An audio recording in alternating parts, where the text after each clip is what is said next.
முதலமைச்சர் மு.க.ஸ்டாலினுடன் திமுக தொகுதி பங்கீட்டு குழுவினர் ஆலோசனை மேற்கொண்டு வருகின்றனர். விவரங்களுடன் நிகழ்ச்சிய சிறப்பு செய்தியாளர் கோகுல், இந்த ஆலோசனையுடைய முக்கியத்துவம் என்ன? இன்னும் எந்தெந்த கட்சிகளுக்கு தொகுதி பங்கீடு மேற்கொள்ளப்பட வேண்டியிருக்கு? ஓரிரு நாட்கள்ல திமுக கூட்டணியில தொகுதி பங்கீட்டை இறுதி செய்ய இருக்கக்கூடிய நிலையில முதலமைச்சர் இல்லத்துல முதலமைச்சரோடு திமுக தொகுதி பங்கீட்டு குழுவினர் ஆலோசனையில் ஈடுபட்டு வருகிறார்கள். இன்றைய தினம் இன்னும் சற்று நேரத்தில் விடுதலை சிறுத்தைகள் கட்சியோடு திமுக தொகுதி பங்கீட்டு ஒப்பந்தமானது கையெழுத்தாக இருக்கிறது. இன்னும் சற்று நேரத்தில் விடுதலை சிறுத்தைகள் கட்சி தலைவர் திருமாவளவன் அண்ணா அறிவாலயத்துக்கு வர இருக்கிறார். முதலமைச்சரும் இந்த ஆலோசனைக்கு பின்னர் அண்ணா அறிவாலயத்துக்கு வர இருக்கிறார். ஏறக்குறைய 8 தொகுதிகள் விடுதலை சிறுத்தைகள் கட்சிக்கு ஒதுக்கப்பட இருப்பதாக தகவல் வெளியாகிறது. அதே போல மற்ற மக்கள் நீதி மையம், தேமுதிக உள்ளிட்ட கட்சிகளுக்கு தொகுதி உடன்பாடு இன்று அல்லது நாளை கையெழுத்தாக வாய்ப்பு இருப்பதாகவும் தகவல் சொல்லப்படுகிறது.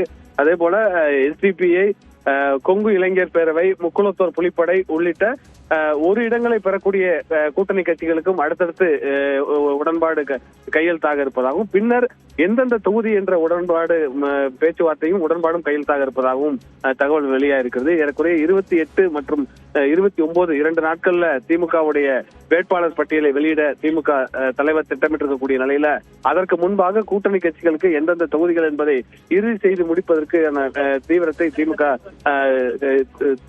தீவிரமாக ஈடுபட்டு வருவதாக தற்போதைய தகவலா இருக்கிறது. விரிவான தகவலுக்கு நன்றி கோகுல்.